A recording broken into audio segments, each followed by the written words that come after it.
میرے نہایت ہی واجب الاحترام حضرات علماء کرام اور اس شہر کے معزز مہمانان کرام اور عزیز طلباء،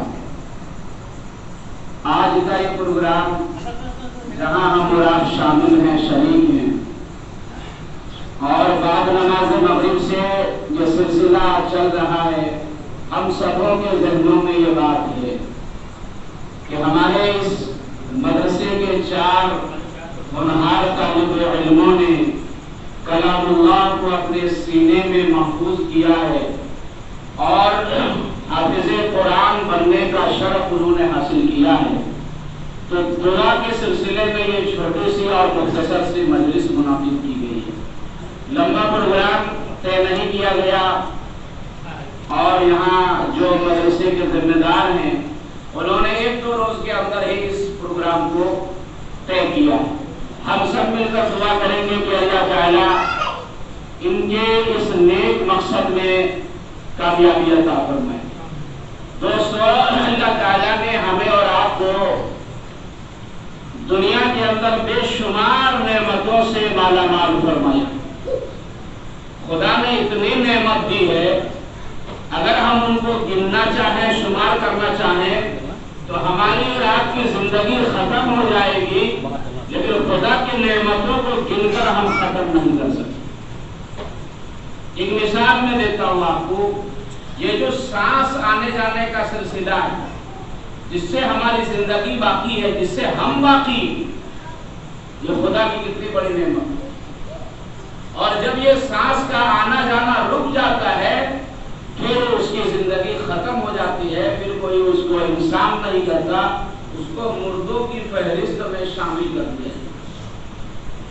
اللہ تبارک و تعالیٰ نے ان نعمتوں سے بھی بڑھ کر ہمیں سب سے بڑی جو نعمت دی ہے وہ ایمان کی نعمت۔ انسان تو بنایا، اشرف المخلوقات تو بنایا، اس زمین کا خدا نے اپنا خلیفہ اور نائب تو ہمیں بنایا ہے، یہ اپنی جگہ ہے، لیکن خدا کی نعمتوں میں سے سب سے بڑی نعمت یہ ہے کہ خدا نے ہمیں اور آپ کو صاحب ایمان بنایا۔ ہم ایمان والے ہیں، ہم اللہ کو ماننے والے ہیں، ہم اللہ کے آخری نبی امام کائنات فخر موجودات جناب محمد رسول اللہ صلی اللہ علیہ وسلم پر ایمان اور یقین رکھنے والے ہیں۔ اور اللہ نے یہ بتلا دیا کہ دنیا کی زندگی میں جو اللہ کے حکموں کو پورا کرے گا اور نبی کے طریقے کو زندہ کرے گا، دنیا میں بھی وہ کامیاب رہے گا اور دنیا سے گزرنے کے بعد آخرت میں بھی وہ کامیاب رہے گا۔ خدا اس کی دونوں زندگیوں کو بنا دے گا، دنیا کی بھی زندگی بنے گی اور اس کی آخرت کی بھی زندگی بن جائے گی۔ اس لیے اللہ تعالیٰ نے جو ہمیں یہ ایمان کی دولت دی ہے، یہ ہم معمولی اس کو نہ سمجھے، ہم اس کو قدر کی نگاہ سے دیکھیں اور ایک ایمان والے کا جو کام اور عمل ہے زندگی کے اندر ہم اس کو کرنے کی کوشش کریں۔ اور اللہ تعالیٰ نے آخری نبی کی امت میں پیدا کیا، کسی اور نبی اور رسول کی امت میں ہمیں نہیں بنایا، آخری نبی کی امت میں ہمیں بنایا ہے۔ اب کوئی امت دنیا میں آنے والی نہیں ہے، جس طرح سے کوئی کتاب نہیں آئے گی، کوئی نبی اور رسول نہیں آئیں گے، تو کوئی امت بھی آنے والی نہیں۔ اللہ تعالیٰ نے آخری کتاب کلام اللہ کو نازل کر دیا، آخری نبی جناب محمد رسول اللہ کو بھیج دیا اور آخری امت محمدیہ کو دنیا میں بھیج دیا اور پیدا کر دیا۔ میرے دوستوں اور ساتھیوں، اس لیے اللہ تعالیٰ نے ہمیں یہ بہت بڑی نعمت دی ہے، اس لیے کہ آخرت میں کامیابی کا مدار اور بنیاد اور کسوٹی ایمان کے اوپر رکھی جائے۔ ایک ذرے کے برابر بھی، رائے کے دانے کے برابر بھی ایمان بچا کر کے جائے گا دنیا سے، تو خدا ضرور اس کی بخشش فرمائے گا، مغفرت فرمائے گا، اور جس جنت کا وعدہ اللہ تعالیٰ نے کلام پاک میں کیا ہے وہ جنت اللہ تعالیٰ ایمان والے کو دے گا۔ اور اگر ایمان ہی نہیں، اللہ کے نام کی وہ عبادت اور بندگی دنیا میں نہیں کرتا، چاہے دنیا میں جتنی بھی اس کو منزلیں مل گئی ہو، مقام اور عہدہ مل گیا ہو، آخرت میں اس کو کامیابی نہیں۔ جنت میں جانے کے لیے بھی ایمان ضروری ہے اور جہنم سے بچنے کے لیے بھی ایمان ضروری ہے۔ اللہ نے وہ دیا ہے اور آپ نے مانگا تھا، کوئی درخواست دی تھی اللہ کے یہاں کہ مجھے ایمان والا بنایا جائے، اللہ نے مہربانی فرمائی، اللہ نے فضل فرمایا، اللہ نے احسان اور کرم فرمایا کہ مومن بنا کر کے دنیا میں بھیجا اور ایمان کے راستے پر ہم چلنے والے بنے ہیں، اور جو ایمان کا تقاضا ہے ہم اس کو پورا کرنے کی کوشش کرتے ہیں۔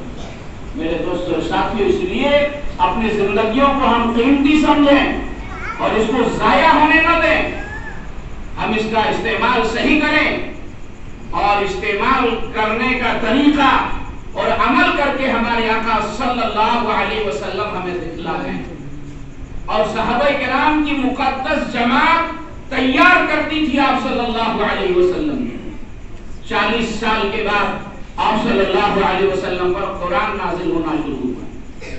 جب آپ صلی اللہ علیہ وسلم کی عمر شریف 40 برس ہو گئی، اس کے بعد قرآن نازل ہونا شروع ہوا ہے، اور قرآن نازل ہونے کا جو زمانہ ہے، عرصہ ہے یا مدت ہے، وہ صرف 23 سال کی محنت میں پیارے آقا صلی اللہ علیہ وسلم جب دنیا سے تشریف لے گئے ہیں، آپ کی وفات ہوئی ہے، تو 1,24,000 صحابہ کرام کا مجمع موجود، اور ایک ایک صحابی کا ایمان ہمالیہ پہاڑ سے بھی مضبوط تھا۔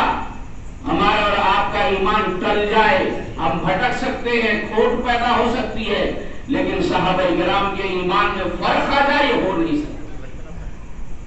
اس لیے نبیوں کے بعد افضل ترین جماعت اس امت میں حضرات صحابہ کرام، انہوں نے نبی کی زندگی کو قریب سے دیکھا، نبی کا بیٹھنا دیکھا، نبی کا کھانا پینا دیکھا، پیارے نبی کے ساتھ رہے سفر حضر میں، جتنا انہوں نے دین سیکھا اور جو قربانی دی ہے، اس دنیا کے اندر کوئی قوم اور امت صحابہ کی طرح قربانی نہیں دے سکتی۔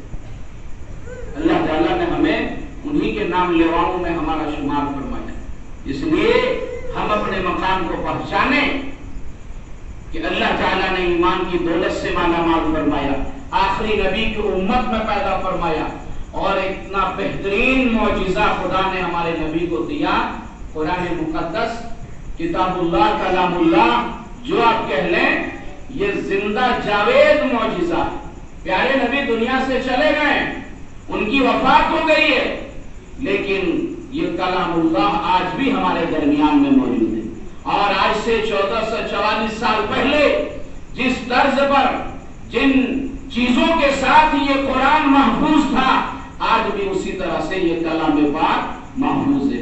دنیا میں کوئی کتاب محفوظ نہیں رہی، نہ تورات رہی، نہ انجیل رہی، نہ زبور رہی، سب کے اندر بدلاؤ آ گیا، تغیر آ گیا، لوگوں نے خلط ملط کر دیے، اصل اور نقل میں پہچان مشکل ہو گئی۔ یہ صرف معجزہ ہے اور یہ اعزاز حاصل ہے کلام اللہ کو، کہ جس طرح سے حضرت جبرائیل علیہ السلام جن الفاظ کے ساتھ، جن معانی کے ساتھ پیارے نبی کے پاس لے کر کے آئے تھے، اور پیارے نبی نے صحابہ کرام کے سامنے میں بیٹھ کر کے لکھوایا تھا، اور صدیق اکبر رضی اللہ عنہ نے اپنے زمانے کے اندر ان کو یکجا کر دیا تھا، اور عثمان غنی رضی اللہ عنہ نے اس کے نسخے بنائے اور پورے جزیرۃ العرب میں پھیلا دیے، ہو بہو حرف بحرف وہی کلام اللہ آج بھی ہمارے سامنے میں موجود۔ دنیا کی کوئی بھی زبان 400-500 سال سے زیادہ زندہ نہیں رہتی، اس میں تبدیلی آ جاتی ہے، بدلاؤ آ جاتا ہے، لوگ اس کو بدل ڈالتے ہیں، کئی زبانوں کو ملا کر ایک اور زبان بنا دیتے ہیں۔ کیا کرنا ہو، اپنے لوگوں سے مشورہ کیا تو کہا کلام نہیں بنایا جا سکتا اور ان کو ختم نہیں کیا جا سکتا۔ نمبر ایک، ان کی جو مذہبی کتاب ہے جسے قرآن کریم کا کلام اللہ کہتے ہیں، اور اس کو پڑھانے اور سمجھانے والے علماء جب تک رہیں گے اس قوم کو دنیا سے کوئی نہیں مٹا سکتا، کوئی نہیں مٹا سکتی ہے۔ 3-4 لاکھ قرآن کریم کے نسخے دہلی شہر کے اندر اکٹھے جلا دیے گئے۔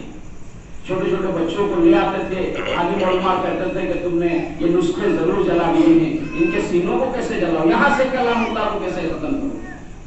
اور حضرت شیخ الہند رحمۃ اللہ علیہ جب مالٹا کی جیل میں تھے، انگریزوں نے ان کو وہاں ڈال دیا تھا، انہیں 3 سال بعد جب وہ رہا ہو کر کے ہندوستان آ رہے تھے، پورے ہندوستان کے علماء جمع ہوئے اور ان کے استقبال کے لیے جلسہ بلایا گیا، اور جلسے میں بہت دور و دراز سے سفر کر کے لوگ بات سننے کے لیے پہنچے۔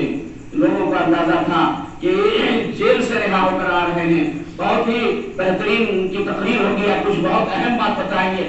حضرت شیخ الہند رحمۃ اللہ علیہ اس مجلس سے خطاب کرتے ہوئے 2 باتیں اور کہا کہ اس جو ہے تاریخ کوٹری کے اندر، اس مالٹا کی جیل کے اندر میں نے 2 چیزوں کو سیکھا ہے۔ لمبی عمر ہو گئی تھی، بوڑھے ہو گئے تھے، ہڈیاں کمزور ہو گئی تھی، تاکہ میں نے 2 چیزوں کو سیکھا ہے اور بقیہ جو زندگی ہے میں ان 2 کاموں کو کرنے میں گزاروں گا۔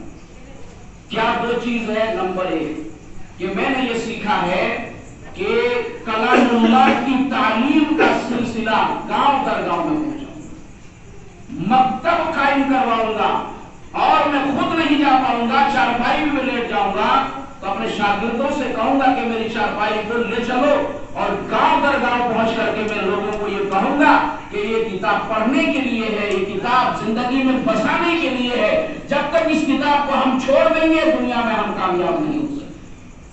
پورے ہندوستان کے اندر مکتب کا اور مدرسے کا جال پھیلا دیا مولانا حسین احمد مدنی نے اور بزرگوں نے، اور انہی مدرسوں سے پڑھ کر کے نکلے جنہوں نے انگریزوں کو یہاں سے بھاگنے پر مجبور کر دیا۔ اور دوسرا عمل بتایا کہ مسلمانوں کا جو آپس میں اختلاف ہے، آپسی جو رنجش ہے مسلمانوں کے اندر، ایمان والوں کے اندر، ایک دوسرے کو دیکھنا نہیں چاہتا اور طرح طرح کی چیزیں اپنے دل کے اندر پال لیتا ہے، چاہے حسد ہو، بغض ہو، عداوت ہو، آپسی جو اختلافات ہے اس کو میں ختم کرنے کی کوشش کروں گا، اور قرآن کریم کی تعلیم ہر گھر تک اور ہر گاؤں تک ایمان والے کے پہنچے، اس کے لیے میں پوری کوشش کروں گا۔ میرے دوست ساتھیوں، اسی سلسلے میں کا ایک ہمارا یہ مدرسہ سلسلہ ہے، یہ کڑی ہے۔ ہمارے علاقے میں تو اتنی کثرت کے ساتھ مدرسے نہیں پائے جاتے ہیں، سب سے زیادہ ہندوستان کے اندر مدرسے اگر ہیں تو اتر پردیش کے اندر ہیں۔ دارالعلوم دیوبند وہی، مظاہر العلوم وہی، مدرسہ ندوہ وہی ہے، یوپی میں شاہی ہے، اور بڑے بڑے ادارے ہیں، اور بے شمار علماء نے وہاں سے تعلیم حاصل کی ہے، اور دنیا بھر کے اندر انہوں نے علم کو پھیلایا ہے۔ میرے دوستوں ساتھیوں، اس لیے جب تک یہ سلسلہ جاری رہے گا تعلیم کا اور تعلم کا، سیکھنے اور سکھانے کا، ہم اور آپ بھی سلامت رہیں گے اور صحیح رہیں گے۔ اور یہ قرآن کریم کی تعلیم یہ معمولی چیز نہیں ہے، یہ بہت بڑی چیز ہے۔ اللہ جن کو ہدایت دیتا ہے، اللہ جن کو منتخب کرتا ہے، اسی سے اللہ تعالیٰ یہ کام لیتا ہے۔ پیارے نبی صلی اللہ علیہ وسلم فرماتے ہیں خیرکم من تعلم القرآن وعلمہ، تم میں سب سے بہتر وہ ہے جو قرآن کو سیکھے اور اس کو سکھائے، خود بھی نفع حاصل کرے اور دوسروں کو بھی نفع پہنچائے۔ ظاہر بات ہے جو قرآن کی تعلیم دیتا ہے، جو بچوں کو پڑھاتا ہے، تو اس کی بھی ذات کو فائدہ پہنچتا ہے، اور اخلاص کے ساتھ جب وہ پڑھا رہا ہوتا ہے تو اس تک بھی وہ اپنا نفع پہنچا رہا ہوتا ہے۔ یہ صدقہ جاریہ ہے۔ اگر استاد محترم کا انتقال بھی ہو جائے، دنیا چھوڑ بھی جائے، اور اس نے شاگرد پیدا کر دیے ہیں تو یہ صدقہ جاریہ ہے۔ یہ شاگرد جب تک پڑھیں گے اس علم پر، یہ حاصل عمل کرتے رہیں گے، ان کو بھی برابر اس کا سلسلہ ملتا رہے گا۔ اس لیے اللہ تعالیٰ نے ہمیں اس پاکیزہ حلقے کے اندر ہمیں بیٹھنے کا موقع دیا ہے، یہ بڑی اچھی بات ہے۔ اور ایک حدیث میں نے پڑھی تھی، نبی پاک صلی اللہ علیہ وسلم ارشاد فرماتے ہیں کہ اہل القرآن ہم اہل اللہ، اگر تم اللہ والوں کی پہچان کرنا چاہتے ہو، یہ کون ہے اللہ والا، کون ہے خدا کا پسندیدہ بندہ اس روئے زمین پر، اہل اللہ ہم اہل القرآن ہم اہل اللہ، یہ جو قرآن والے ہیں، قرآن کی تعلیم میں مصروف رہتے ہیں، مشغول رہتے ہیں، صبح اٹھتے ہیں تو قرآن پڑھتے ہیں، فجر کی نماز سے پہلے بھی قرآن پڑھتے ہیں، فجر کی نماز کے بعد بھی قرآن پڑھتے ہیں، اور ناشتے کے بعد پھر جو ہے قرآن پڑھنے کے لیے بیٹھ جاتے ہیں، ظہر کی نماز پڑھتے ہیں پھر کلام اللہ کی تلاوت کرتے ہیں، مغرب کی نماز پڑھتے ہیں پھر کلام اللہ پڑھنے پڑھانے میں لگ جاتے ہیں۔ یہ وہ زندگی ہے جو اللہ والے ہیں، اور یہ رسول اللہ کے مہمان ہیں۔ کیوں؟ اس لیے کہ صحابہ کرام جتنے ایمان کے اندر داخل ہوتے تھے، ایمان کے اندر آتے تھے، ان سبوں کے لیے نبی نے ایک چبوترا بنایا تھا مسجد نبوی کے بغل میں، جسے اصحاب صفہ کہا جاتا ہے۔ وہاں وہ صحابہ کرام جن کو گھر سے نکال دیا گیا، جن کا رہنے کے لیے گھر نہیں ہے، کھانے کا انتظام نہیں ہے، پہننے کے لیے نہیں، پینے کے لیے نہیں ہے، وہ سب اکٹھے جمع ہوتے تھے مسجد نبوی کے بغل میں، جو اصحاب صفہ کے نام سے چبوترا تھا۔ اب ان کا کام کیا تھا؟ ان کا یہی کام تھا، دین سیکھنا ہے اور سکھانا ہے۔ پیارے نبی پر قرآن نازل ہوتا تھا، پیارے نبی ان کو بتاتے تھے، وہ پھر آپس میں مذاکرہ کرتے تھے اور پھر اس پر عمل کرنے کی کوشش کرتے تھے اور عمل کر کے دکھلاتے تھے۔ اور آج بھی وہ جگہ موجود ہے جہاں نبی پاک صلی اللہ علیہ وسلم کے صحابہ آپس میں بیٹھ کر کے قرآن سیکھتے تھے اور ایک دوسرے کو سکھاتے تھے۔ اور اس زمانے کے اندر کثرت کے ساتھ صحابہ کرام نے کلام اللہ کو حفظ کر لیا تھا، حفظ کر لیا تھا۔ ایک موقع ہے کہ کچھ قبیلے کے لوگ آئے اور انہوں نے غداری کی پیارے نبی صلی اللہ علیہ وسلم سے، اور آ کر کے عرض کیا کہ یا رسول اللہ، ہمارے قبیلے کے لوگ ایمان کے اندر داخل ہو گئے ہیں، وہ مسلمان بن گئے ہیں، لہذا ان کو کچھ دین سکھانے کے لیے، تعلیم سکھانے کے لیے، قرآن سکھانے کے لیے آپ کچھ ایسے صحابہ کرام کو بھیج دیں جو اس میں ماہر ہوں۔ تو 70 حفاظ کرام کو نبی پاک صلی اللہ علیہ وسلم نے روانہ کیا تھا، بھیج دیا تھا ان کی باتوں میں آ کر کے، کیونکہ آپ صلی اللہ علیہ وسلم اس کے مشتاق رہتے تھے کہ لوگ جتنا زیادہ ایمان کے اندر داخل ہو جائیں۔ وہ دین سیکھنا چاہتے ہیں تو ہمیں سکھانا چاہیے، وہ ایمان سیکھنا چاہتے ہیں تو ہمیں سکھانا چاہیے۔ تو پیارے نبی نے بھیج دیا، ان لوگوں نے وہاں جا کر کے نیت خراب کر لی، اور دشمن سب وہاں اکٹھا تھے، اور ان تمام صحابہ کرام کو جو حفاظ کرام بن چکے تھے، جنہوں نے کلام اللہ کو حفظ کر لیا تھا، بے دردی کے ساتھ اور ان بہت ہی خطرناک طریقے سے ان کو شہید کر دیا۔ 70 کے 70 صحابہ کرام جو حفاظ کرام تھے، حافظ قرآن تھے، ان سب کو شہید کر دیا۔ میرے دوستوں ساتھیوں، اس لیے آج کل کے زمانے کے اندر ہمارے لیے ضروری ہے کہ ہم دین کی تعلیم حاصل کریں، اور اپنے بچوں میں سے کسی بھی بچے کو ضرور ہم حافظ قرآن بنائیں۔ اور کس لیے بنائیں؟ دنیا حاصل کرنے کے لیے نہیں، کسی اور کے لیے نہیں، اپنے نفع کے لیے۔ حضرت مولانا قاسم نانوتوی رحمۃ اللہ علیہ کے واقعات میں لکھا ہے کہ ان کا جو صاحبزادہ تھا، وہ جب حافظ ہو گئے تو اپنے صاحبزادے کو، اپنے بیٹے کو بلایا مولانا قاسم نانوتوی رحمۃ اللہ علیہ، اور کہا کہ میں نے تمہیں حافظ اس لیے نہیں بنایا ہے کہ لوگ تمہیں حافظ کہیں، یا کسی اور مقصد کے لیے نہیں بنایا، میں نے اپنے لیے بنایا۔ روزانہ پابندی کے ساتھ میرے ایصال ثواب کے لیے تمہیں قرآن کریم پڑھنا ہے، اور انہوں نے تا زندگی اس سلسلے کو جاری رکھا۔ حضرت کے وصال کے بعد، انتقال کے بعد، ان کے صاحبزادے نے بالکل پابندی کے ساتھ اس پر عمل کیا، اور ان کے صاحبزادے قاری طیب صاحب رحمت اللہ علیہ جب حافظ ہو گئے تو انہوں نے بھی اپنے بیٹے کو بلا کر کہا کہ میں نے تمہیں قاری بنایا، حافظ بنایا، اس لیے نہیں کہ لوگ تمہیں کہیں گے، میں نے اپنے لیے بنایا کہ روزانہ پابندی کے ساتھ تم میرے لیے ایصال ثواب کرنا، میرے نام سے قرآن کریم پڑھنا۔ دوستو ساتھیوں، یہ کلام اللہ کے اندر وہ برکت ہے، وہ تاثیر ہے کہ یہ زندوں کو بھی نفع دیتا ہے، یہ مردوں کو بھی نفع دیتا ہے، یہ سب کے لیے ہدایت کا ذریعہ ہے۔ جو اس کو محبت کی نگاہ سے دیکھتا ہے اس کو بھی ثواب ملتا ہے، جو اس کو سینے سے لگاتا ہے اس کو بھی ثواب ملتا ہے، جو ایک حرف پڑھتا ہے اس کو 10 نیکیاں ملتی ہیں، اس کے 10 گناہ مٹا دیے جاتے ہیں، اس کے 10 درجے کو بلند کر دیا جاتا ہے۔ اور اللہ تعالیٰ کے یہاں یہ اصول ہے کہ جب ایک ایمان والا ایک نیکی کرتا ہے تو اللہ تبارک و تعالیٰ اس کو 10 سے لے کر کے 70 تک اس کو بڑھا کر کے دیتے ہیں۔ اس لیے ہم اس کو زندگی کا حصہ سمجھے۔ حضرت قاری طیب صاحب رحمۃ اللہ علیہ نے اپنے صاحبزادے کو کہا تھا کہ تم میرے لیے کلام اللہ پڑھنا، اس لیے میں نے تمہیں حافظ قرآن بنایا ہے۔ میرے دوستو ساتھیوں، جہاں یہ کلام پڑھا جاتا ہے وہاں سے بے برکتی ختم ہو جاتی ہے، وہاں برکت ہی برکت، رحمت ہی رحمت خدا کی طرف سے اترتی ہے۔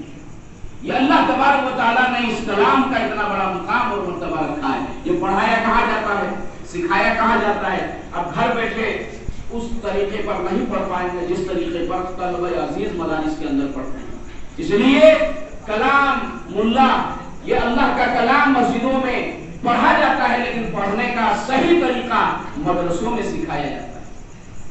مدرسے اسی لیے ایمان اور اسلام کے قلعے ہیں، یہاں یہ معصوم بچے یہ کتاب اپنے اندر حفظ کر لیتے ہیں، یاد کر لیتے ہیں، اپنے سینے میں محفوظ کر لیتے ہیں۔ یہ خدا کی طرف سے بہت بڑا انعام ہے۔ اور فرمایا آپ صلی اللہ علیہ وسلم نے ایک حدیث میں کہ یا تو خدا موقع دے دنیا میں تو عالم بن کر کے زندگی گزارو، علم حاصل کرو، پھر اس پر عمل کرو، اور اسی طرح سے تمہاری زندگی گزر جائے۔ اور اگر علم حاصل کرنے کا اور عالم بننے کا موقع نہیں ملا، سب کو نہیں بھی ملتا ہے، او متعلما، تو طالب علم بن کر کے کم از کم زندگی گزارو۔ طلب علم کی جو کا شوق ہے اور اس کی جو پیاس ہے یہ بجھنی نہیں چاہے کسی بھی عمر میں آپ جو مسائل آپ نہیں جانتے ہیں، جو باتیں آپ نہیں جانتے ہیں، تو جاننے والوں سے آپ دریافت کر لیں، جانکاروں سے آپ پوچھ لیں۔ دنیا کے معاملات میں اگر کوئی سمجھ میں ہمیں کچھ نہیں آتا ہے تو اس کے جو جانکار ہوتے ہیں اس کی صلاح پر ہم عمل کرتے ہیں، وہ جو مشورہ دے دیتا ہے اس پر ہم عمل کرتے ہیں۔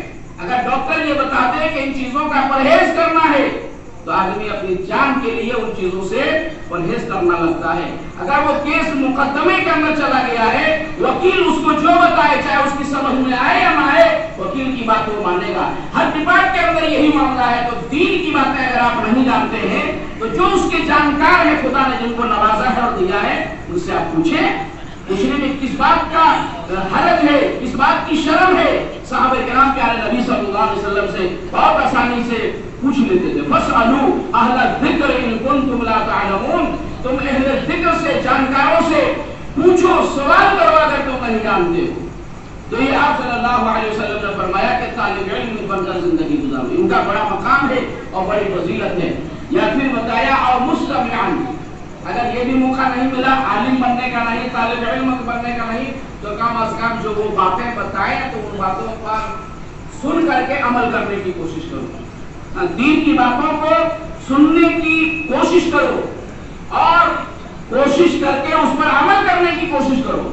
اور جب بھی آپ کو دین کی باتیں، قرآن کی باتیں، حدیث کی باتیں سننے کا موقع ملے، بالکل توجہ کے ساتھ، خیال کے ساتھ آپ سنیں کہ آپ پہلی مرتبہ ان باتوں کو سن رہے ہیں۔ علماء نے لکھا ہے کہ جب دین کی باتوں کو، کتاب کی باتوں کو خیال کے ساتھ سنا جاتا ہے تو اللہ تعالیٰ اس توجہ کی برکت سے سنی ہوئی باتوں پر عمل کرنے کی توفیق عطا فرماتے ہیں۔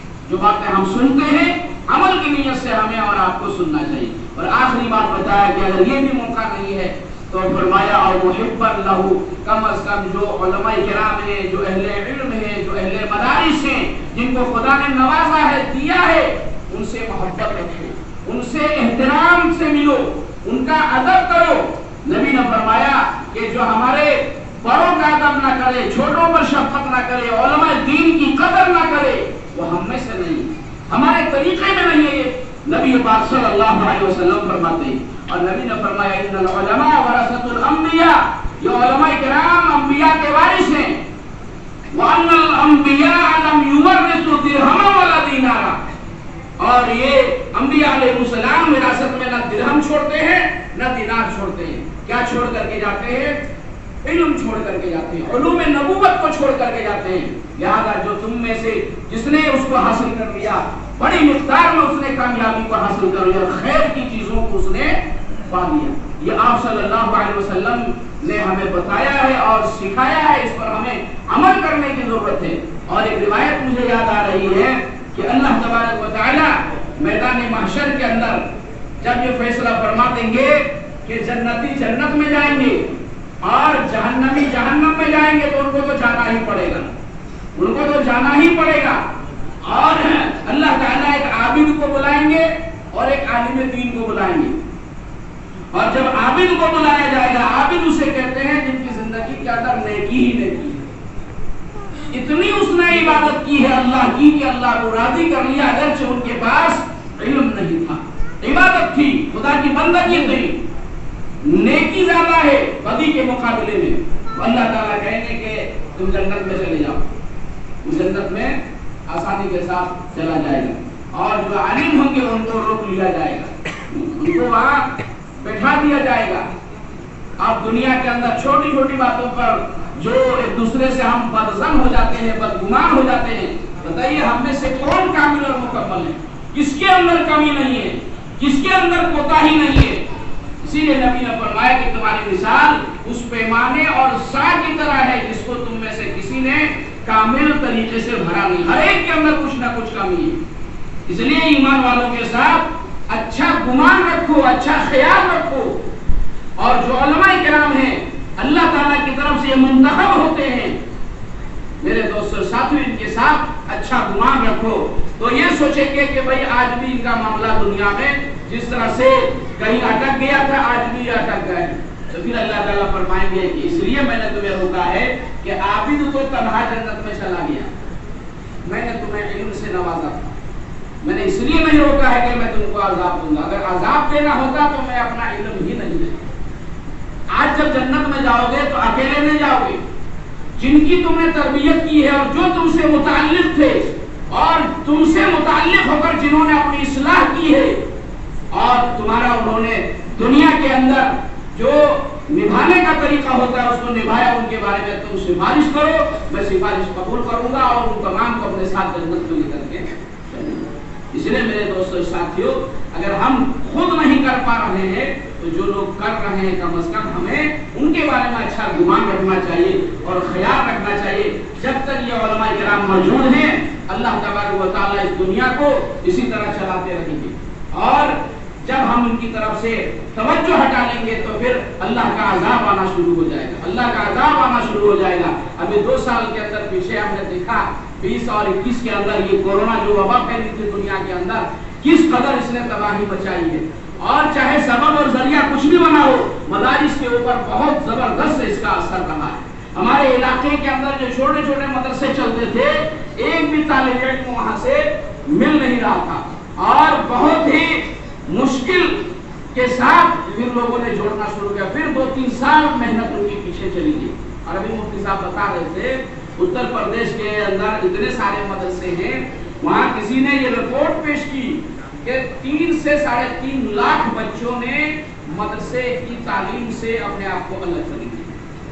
کتنی بڑی یہ تعداد ہے میرے دوستوں ساتھیوں. اس لیے جو چلا رہے ہیں، جو بچے پڑھ رہے ہیں، ہمیں ان کا حوصلہ بڑھانا چاہیے، حوصلہ افزائی کرنی چاہیے. اور یہ ادارہ تو ہمارا الحمدللہ بہت کامیاب مدرسہ ہے اور پورے ہمارے جھارکھنڈ کے اندر اور دوسرے صوبوں کے اندر بھی اس کی جو نیک نامی ہے اور بہت اچھی تعلیم ہوتی ہے. اور یہاں کے اساتذہ کرام محنت کرتے ہیں، یہاں سے جو بچے پڑھتے ہیں اور دوسرے اداروں میں جاتے ہیں ہم لوگ دیکھ رہے ہیں اور ہمیں محبت بھی ہے. اس لیے ہم لوگ آتے ہیں جب بھی انتظامیہ کی طرف سے بلاوا ہوتا بھی نہیں بھی ہوتا ہے، دکھتا آنا ہوتا ہے، وقت نکال کر کے ہم لوگ بھی یہاں حاضر ہونے کی کوشش کرتے ہیں. اور آپ کا سب سے بڑا تعاون یہ ہے مدرسے کے ساتھ کہ کم سے کم آپ اپنے بچوں کو یہاں پڑھنے کے لیے بھیجیں. اگر آپ اس کے آس پاس رہتے ہیں کوئی راستہ آپ کے لیے سبیل بنتا ہے تو. اس لیے اللہ تبارک و تعالیٰ سے دعا ہے کہ اللہ تعالیٰ ہم سبوں کو کہنے سننے سے زیادہ عمل کرنے کی توفیق عطا فرمائے. اور جن عزیز طلباء نے قرآن کریم کو حفظ کیا ہے اللہ تبارک و تعالیٰ اس کی برکت اور رحمت سے پوری زندگی ان کو لطف اندوز فرمائے اور ان سبوں کو اللہ تعالیٰ عامل